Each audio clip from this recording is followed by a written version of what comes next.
이제 지난주에 빌립보라는 지역에서 사도 바울에게 있었던 이야기들을 지난주에 나눴습니다. 빌립보 감옥에 바울과 실라가 갇히게 되었죠. 이게 이제 빌립보 감옥인데요. 여기 갇히게 되었어요. 한밤중에 기도하다가 하나님의 마음을 깨닫게 된 바울의 찬송 소리에 하나님이 큰 지진으로 옥문을 여셨고 그 일로 간수가 예수님을 믿게 되고 또 그 일들을 보면서 여호와 하나님의 마음을 아는 것이 얼마나 중요한가에 대해서 알게 되었습니다. 하나님이 바울이 이 로마를 향해서 가야 되는 그 하나님의 마음을 모르니까 하나님이 저 감옥에다 쳐넣은 거예요. 그래서 저 감옥에서 기도하다가 하나님의 마음을 알게 된 거죠. 여러분, 우리가 어머니 아버지를 모시고 부모님을 모시고 살 때 우리 어머니가 키가 얼마고 몸무게가 얼마고 우리 어머니가 무슨 음식을 좋아하시고 우리 어머니가 어떤 색을 좋아하고 그것도 아는 건 좋아요. 그것도 아는 건 좋은데, 그런데 그 어머니의 마음, 그 부모님의 마음을 모르면 아무것도 모르는 거죠. 진짜 어머니의 마음, 진짜 아버지의 마음을 모르면 그건 효가 아닙니다. 모르는 겁니다. 그거는. 성경을 아무리 많이 알고 창세기부터 요한계시록까지 그냥 달달 외우고 살고 날마다 기도하고 날마다 찬송하고 날마다 하나님의 마음, 날마다 그냥 여호와 하나님을 사모한다 해도 하나님의 마음을 모르면 모르는 겁니다. 그거는. 바울이 빌립보 감옥에서 드디어 여호와 하나님의 마음을 알고 불평과 원망의 기도가 감사의 찬양으로 바뀌게 된 것이죠. 오늘 이제 35절의 첫 시작을 이렇게 시작하고 있어요. 35절에 보니까 지난주에 빌립보 감옥에서 일어났던 하나님의 기적의 역사로 어떤 일들이 일어났는가, 오늘 35절인데 40절까지 지난주에 그 기적의 현장에서 그 빌립보에서 그 다음 그 결과로 어떤 일이 일어났는가를 35절부터 오늘 40절까지가 보여주고 있어요. 오늘 먼저 35절 시작을 날이 새매 이렇게 시작하고 있죠. 날이 새매. 여기 날이 샜다는 것은요, 물리적으로 지구가 반바퀴를 돌아서 그냥 깜깜한 밤이 됐다가 다시 이제 새벽이 그냥 밤에서 날이 밝았다, 새벽이 되었다, 이것보다 더 중요한 의미를 포함하고 있습니다. 오늘 여기 날이 샜다는 것은요, 바울이 빌립보에 와서 복음을 전하다 잡히고 매를 맞고 감옥에 투옥이 되고, 그리고 그러는 중에도 복음을 전해서 간수가 예수님을 믿게 되고, 이런 복음의 사역을 하는 바울의 사역이 이제 완전히 새로운 국면에 접어들었다, 이런 의미가 포함되어 있습니다. 완전한 국면 전환인 거예요. 국면 전환. 이전과 이제 오늘 날이 밝아가지고 완전히 새로운 국면이 된 것입니다. 지금까지는 어떤 상황이었습니까? 완전한 로마적 사고, 또 로마적 질서가 지배하고 있던 그 빌립보에서 매우 조심스럽게 복음을 전했고요, 안식일에 기도할 곳도 얻지 못해서 그저 아낙네들의 빨래터에서 기도를 해야 했던 조금은 안쓰러운 그런 상황의 연속이었습니다. 귀신들로 불쌍한 여자아이를 고쳐줬더니 그것 때문에 그냥 고소를 당하고요, 그것 때문에 죽도록 매를 맞고, 그것 때문에 거의 초죽음이 되어서 그냥 지하 감옥에 던져져 버렸잖아요. 그 밤에 얼마나 바울이 자신의 상황을 보고 한탄을 하고 내가 이러려고 선교사가 됐나 자괴감이 들 정도로 말이죠. 바울이 그렇게 거기서 그 감옥에서 그랬을 겁니다. 그렇게 기도하다가 하나님의 마음을 알게 되었고 옥문이 열려지고 탈출을 하게 되어지고 그 모든 과정을 알게 된 간수는 예수를 믿게 되었고 그 밤에 바로 세례를 받게 되었습니다. 밤중에 세례를 받게 돼요. 그 밤에. 이 간수의 회심은 지금까지는 계속 유대인들과 이방인들, 평민들에게 전해졌던 복음이 드디어 군인이었고 간수였지만 로마의 정식 공무원에게 전해져 열매를 맺게 되는 첫 케이스가 되는 것입니다. 이것이 지난 밤에 있었던 일이에요. 그 밤이 지나고 새날이 된 겁니다. 날이 새면서 바울의 자세도 완전히 바뀌었습니다. 귀신 들렸던 여자아이를 고치고 잡혀서 죽도록 매질 맞고 감옥에 갇힐 때까지만 해도 완전히 죄인의 입장이었어요. 그래서 그 모든 과정을 겪으면서도 단 한마디도 말하지 않잖아요. 입을 꽉 다물고 있어요. 그저 잡히면 잡히고 때리면 맞고 감옥에 던져 넣으면 들어가고, 그러나 그 밤에 하나님의 기적을 경험하고 복음으로 간수가 변한 것을 보고는 바울의 자세가 완전히 달라진 겁니다. 35절에 이렇게 기록하고 있죠. 날이 새매 상관들이 부하를 보내어 이 사람들을 놓으라 하니, 바울만 그 지난 밤에 말이죠, 바울만 기적을 경험한 것이 아닙니다. 여기 상관들도 놀라운 일들을 함께 겪었어요. 지진이 날 때 그 감옥만 움직인 것이 아닙니다. 그 빌립보 성 전체가 움직인 거예요. 통째로 말이죠. 지진이 난 것까진 좋았는데 감옥에 가보니까 바울과 실라만 풀려난 것이 아니라 그 감옥에 있는 모든 사람의 그 착고가 다 풀린 거예요. 옥문이 열리고 말이죠. 이것은 그냥 우연히 일어난 일이 아니라 저 바울과 실라가 섬기는 그 하나님, 그들이 섬기는 그 신의 진노가 아니겠는가, 그 하나님의 진노가 아니겠는가, 이렇게 생각한 겁니다. 그러니까 그냥 날이 새자마자 감옥에 달려가가지고 야야야 빨리 저 바울과 실라 풀어버려라, 빨리 쟤들 좀 풀어줘 버려, 쟤들을 내가 계속 데리고 있다가는 우리 지금 이 빌립보에 무슨 일이 일어날지 모르겠다, 빨리빨리 풀어줘 버려라. 그리고 달려온 겁니다. 그런데 말이죠, 그 석방 소식을 들은 바울이 너무도 당당하게 발언을 하는 거예요. 36절 37절 우리 같이 한번 읽을까요? 시작. 간수가 그 말대로 바울에게 말하되 상관들이 사람을 보내어 너희를 놓으라 하였으니 이제는 나가서 평안히 가라 하거늘, 바울이 이르되 로마 사람인 우리를 죄도 정하지 아니하고 공중 앞에서 때리고 옥에 가두었다가 이제는 가만히 보내고자 하느냐? 아니라 그들이 친히 와서 우리를 데리고 나가야 하리라 한데. 아멘. 여러분, 이 본문을 가만히 읽어보면 바울의 반응이 좀 특이하지 않습니까? 간수는 상관들이 명령하니까 풀어주려고 하는 거예요. 상관은요, 지난 밤에 지진을 겪고 하도 이상한 일을 많이 겪어가지고 빨리 풀어주려고 한 겁니다. 풀어주고 나가라고 하면 그냥 나가면 될 건데 말이죠, 죄인이.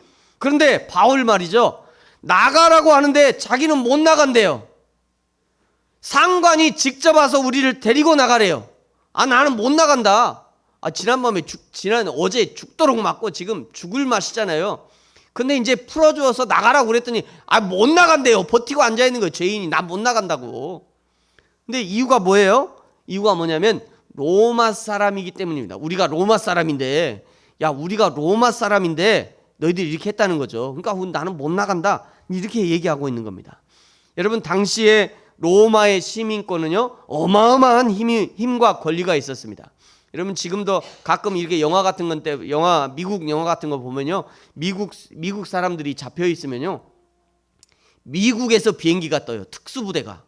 미국에서 특수부대가 떠가지고요, 한밤중에 그 나라 내려가지고 그 데리고 있는 그 사람들을 아주 쑥대밭으로 만들어 놓고 미국 사람 데리고 가잖아요. 미국 시민권이 이만큼 좋은 겁니다. 미국 시민권이. 그때 당시에 이 로마 시민권이 이랬다는 것입니다. 로마 사람들은요, 어느 나라에 가서 다른 나라에 가서 죄를 지어도 거기서 잡혀도 나 로마 사람이니까 우리 로마 가서 내가 재판 갖겠다 그러면 로마에 보내줘야 돼요. 그 나라에서 재판을 할 수가 없어요. 그 나라에서 구금을 할 수가 없어요. 우리 로마 사람을 니네가 잡아? 그리고 로마가 군대를 파송해요. 그러니까 로마 사람을 잡아도 그 나라에서 재판이 안 되고 나 로마에 갈 거야 이러면 로마로 보내줘야 돼요. 그것이 로마 법이었어요. 그러니까 로마 사람들이 얼마나 그냥 당당했겠습니까? 로마의 시민권을 갖고 있다는 것이 이만큼 큰 자랑과 권세였던 거예요. 그러면 여러분, 바울도 참 이상하지 않습니까? 이상하잖아요. 그러면 로마 시민권이 자기에 있었으면 처음에 잡혔을 때 내가 로마 사람이다 라고 얘기를 해야지. 그러면 안 맞았을 거 아닙니까?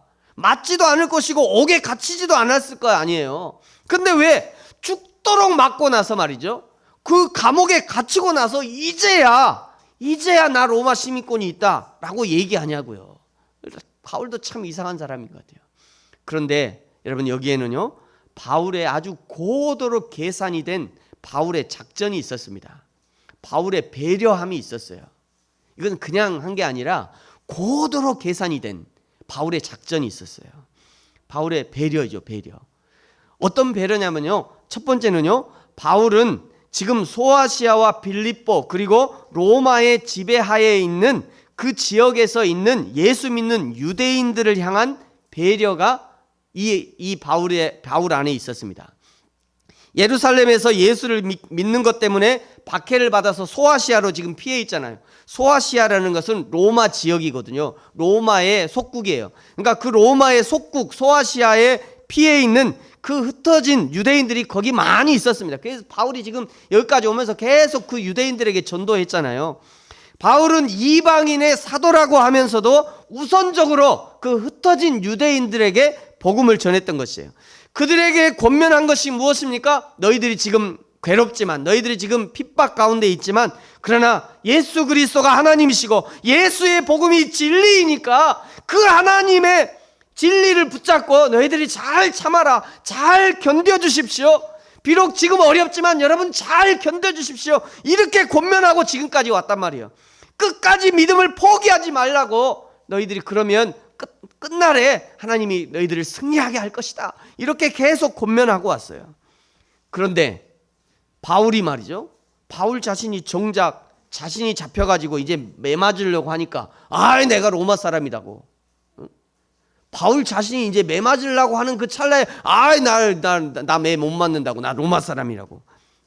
만약에 이렇게 고난이 바울을 피해 간다면 생각해 보세요. 지금까지 바울의 권면을 듣고 그냥 견뎌내고 그 고난도 이겨냈던 그 성도들이 얼마나 실망감이 컸겠어요. 세상에 우리한테는 견디고 참으라고 그러더니 바울 지는 맞으려고 그러니까 나 로마 사람이라고.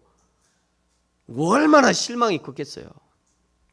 여러분, 그래서 그 매를 맞으면서도 옥에 갇히면서도 자신이 로마의 시민권자임을 밝히지 않았던 거예요.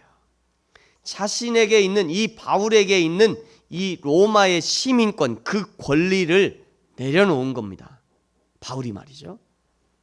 동족들을 위해서 말이죠. 여러분, 누군가를 위해서 자신의 권리를 내려놓는다는 것은 결코 쉬운 그런 결단이 아닙니다. 그렇죠? 여러분, 병원에 가보셨죠? 병원에 가면요, 간호사만 한 사람이 있어도 얼마나 든든한지 몰라요. 병원에 갈 때 내가 아는 간호사가 있으면 그 간호사한테 먼저 가서 접수를 하잖아요. 먼저 해달라고. 얼마나 든든합니까? 여러분, 목사가 되니까요, 얼마나 좋은지 아세요? 목사가 되니까요, 이 특혜가 너무 많아요. 특혜가 많아서 너무 좋아요. 부러우시면 여러분 목사를 하시든지. 이게 예전에는요, 이게 운전을 하다가 가다가 밤에 이렇게 그 음주 측정을 하잖아요. 음주 이 유리창 뜩 내리고 음주 부세요 할 때 저 목사입니다. 그러면 그러시군요 목사님 가세요. 그것도 요즘에는 안 그러더라고요. 그냥 부세요. 요즘에 목사들도 술 먹는 목사들이 있어가지고 그냥 부세요. 그 정도예요. 그런 권리를 바울이 내려놓은 겁니다. 그러니까 그 꿀 떨어지는 권리를 내려놓는다는 것이 결코 쉬운 일이 아니라는 거예요. 바울은 매 맞지 않을 권리를 내려놓고 스스로 매를 맞은 겁니다. 감옥에 갇히지 않을 권리를 내려놓고 지하 감옥에 갇힌 거예요. 왜 그렇습니까? 함께 고난 중에 있는 성도들을 위해서 말이죠. 그 성도들을 위해서 당연히 쓸 수 있는 로마의 시민권, 그 권리를 내려놓은 것입니다. 여러분, 내려놓으면요, 하나님의 은혜를 아는 자들이 할 수 있는 것입니다. 예수님은 하늘의 보좌를 버리시고 인간이 되셔서 낮고 낮은 이 땅에 내려오셨습니다. 하나님의 모든 권리를 포기하고 연약한 인간이 되어주신 것이죠. 나의 죄를 용서하기 위해서 내 대신 죄를 짊어지신 것이에요. 이 하나님의 권리 포기로 오늘 내가 구원의 감격을 누리고 있는 것입니다. 이 하나님의 은혜를 안다면 우리도 우리의 권리를 내려놓을 수 있어야 합니다. 누군가를 위해서 자리를 양보하고, 누군가를 위해서 더 좋은 대우를 양보하고, 누군가를 위해서 불편함을 감수할 수 있어야 되는 것이죠. 이것이 바울의 내려놓음이었습니다. 아니 그러면 이왕 내려놨으면 로마인임을 끝까지 밝히지 말아야지. 왜 처음에는 안 밝히고, 처음에는 내려놔서 안 밝히고 이제 마지막에는 왜 또 자기가 로마인이라고 얘기하냐. 이제 이것이 두 번째 배려인데요. 두 번째 배려는 뭐냐면 다음 사역자들을 위한 배려였습니다. 다음 사역자들을 위한 배려. 자, 여러분 바울의 항의를 다시 한번 보겠습니다. 37절에 보니까요. 바울이 이르되 로마 사람인 우리를, 이렇게 얘기하고 있어요. 로마 사람인 우리를 죄도 정하지 하고 공중 앞에서 때리고 옥에 가두었다가 이제는 가만히 내보내고자 하느냐? 지금 바울이 잡히고 신문을 당한 것은 당시의 로마 치하에서는 당연한 거였어요. 로마 군인들이 딱 보고 의심스러우면 그냥 잡아가고요. 고문하고 자백을 받을 때까지 고문하다가 그러다가 이 사람 아닌가 보다 하면 그냥 풀어주고 가, 그러면 가는 거예요. 예전에 우리 계엄령 때처럼 그냥 잡아가는 겁니다. 말이 필요, 그냥 잡아가면 그냥 잡아가는 거예요. 그냥 잡아가서 고문해보고 실컷 고문해보고 아니다 그러면 가, 그럼 그냥 가는 거예요. 그냥 이런 치하였어요. 그래서 바울이 지금 그것을 지적하고 있는 겁니다. 지금 바울은 로마인들의 불법을 드러내고 있는 거예요. 다시는 이런 확인하지도 않고 사람을 잡고 고문하고 가두는 일들을 해서는 안 된다는 것을 말하고 있는 겁니다. 왜 이것이 중요합니까? 바울은 지금 여기 있지만 이제 잠시 후면 바울은 이 빌립보 지역을 떠날 거예요. 바울이 빌립보 지역을 떠나면 그 다음에는 누군가 이 빌립보 지역에서 사역자로 세워져서 지속적으로 복음을 전해야 되고 교회를 세워가야 돼요. 만일 바울 다음으로 다른 사역자들이 세워졌는데 로마 군인들이 또 묻지도 않고 따지지도 않고 잡아가서 때리고 그냥 고문하면 그러면 다음 사역자들이 어떻게 거기서 일할 수 있겠어요? 그래서 후배 사역자들을 위해서 바울이 다시는 이런 확증되지 않은 죄목이 없이는 사람을 잡아서 고문하는 일이 없도록 해야 한다는 것을 바울 자신이 온 몸으로 지금 가르쳐주고 있는 겁니다. 그 로마 사람들에게 교훈하고 있는 거예요.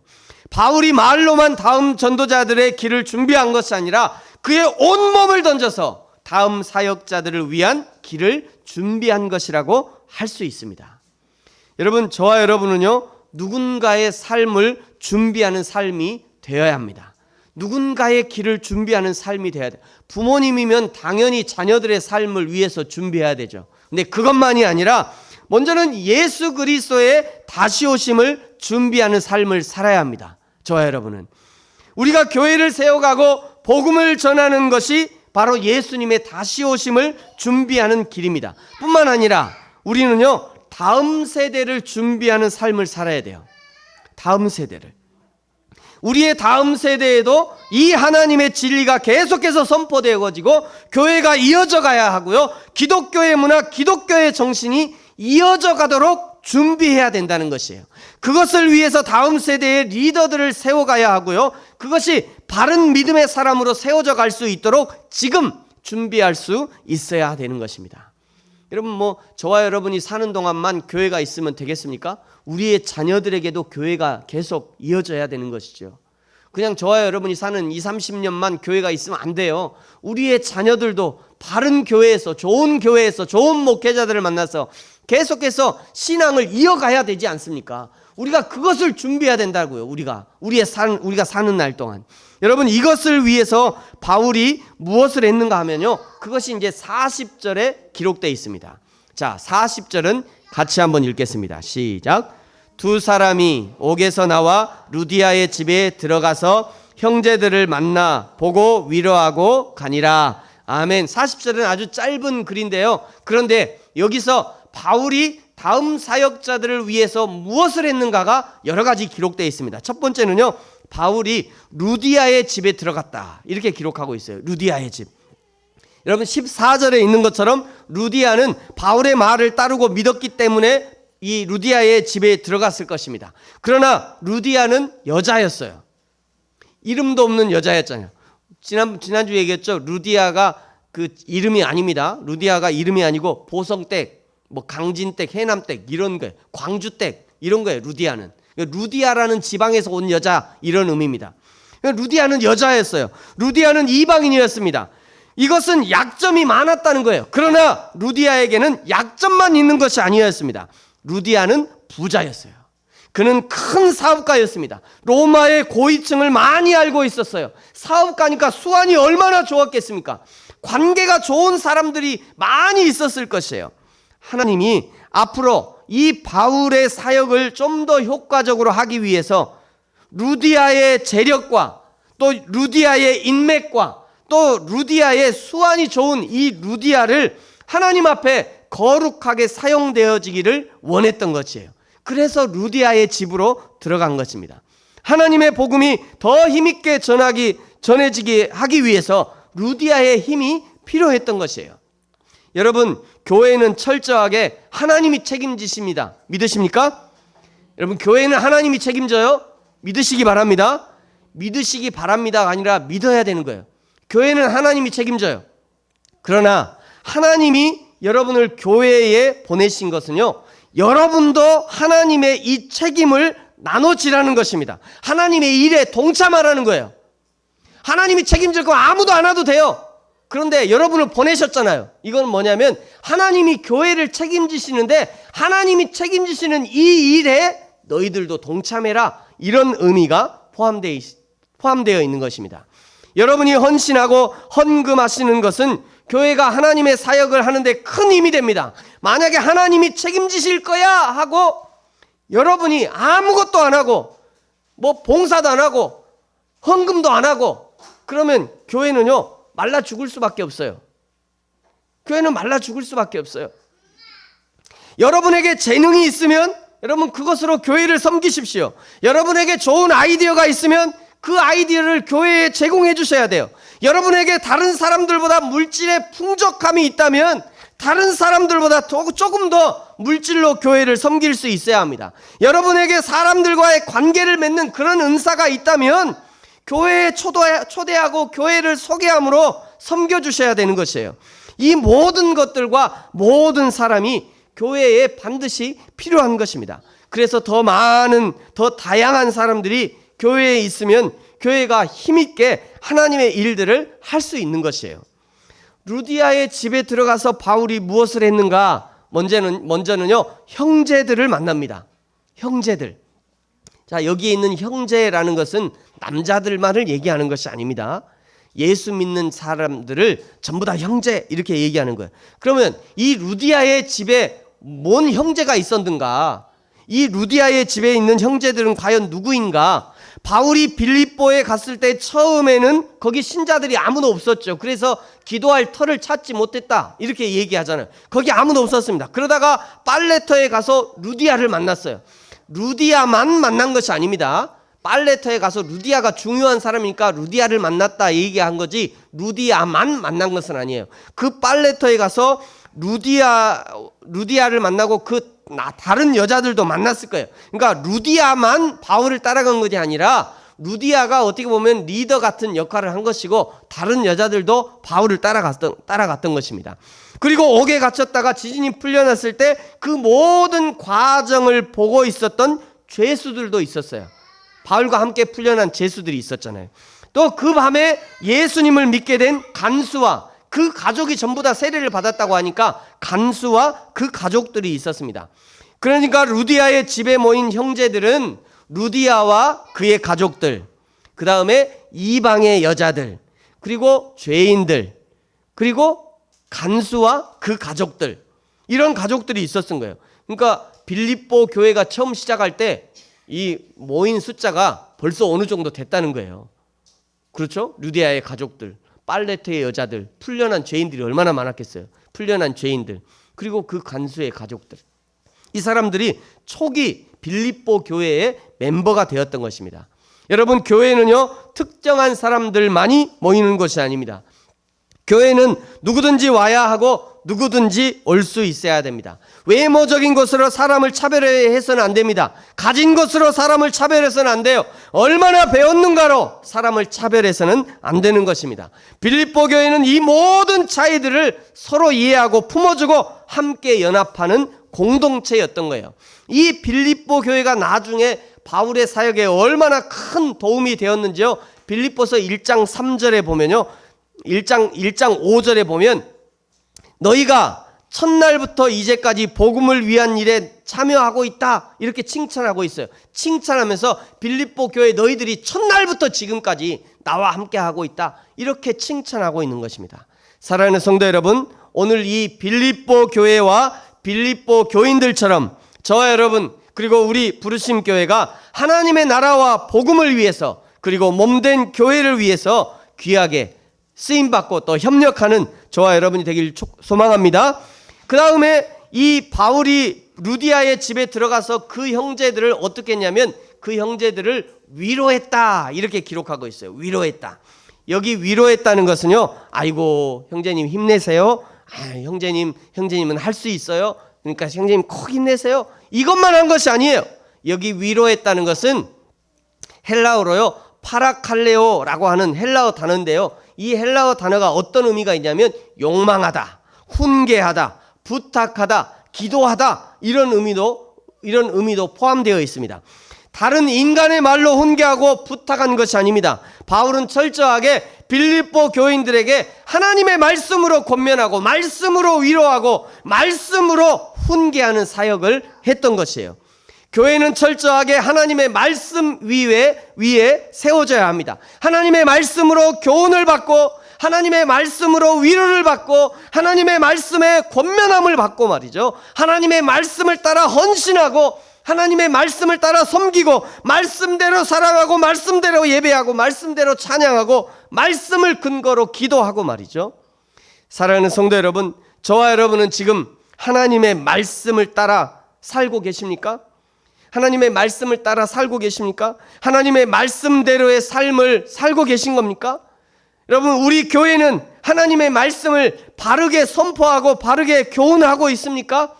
우리 성도들은 가르침을 받은 하나님의 말씀대로 그 기준을 따라 살아가고 있는 것입니까? 그럼 말씀대로의 삶이 회복되어지는 교회가 하나님의 교회이고요, 하나님이 기뻐하시는 교회입니다. 말씀대로의 삶이 회복되어지는 성도가 하나님이 원하시는 성도이고 하나님을 기쁘시게 하는 성도이고 하나님의 마음을 시원케 하는 성도이고 하나님 앞에 영광 돌리는 성도인 것이에요.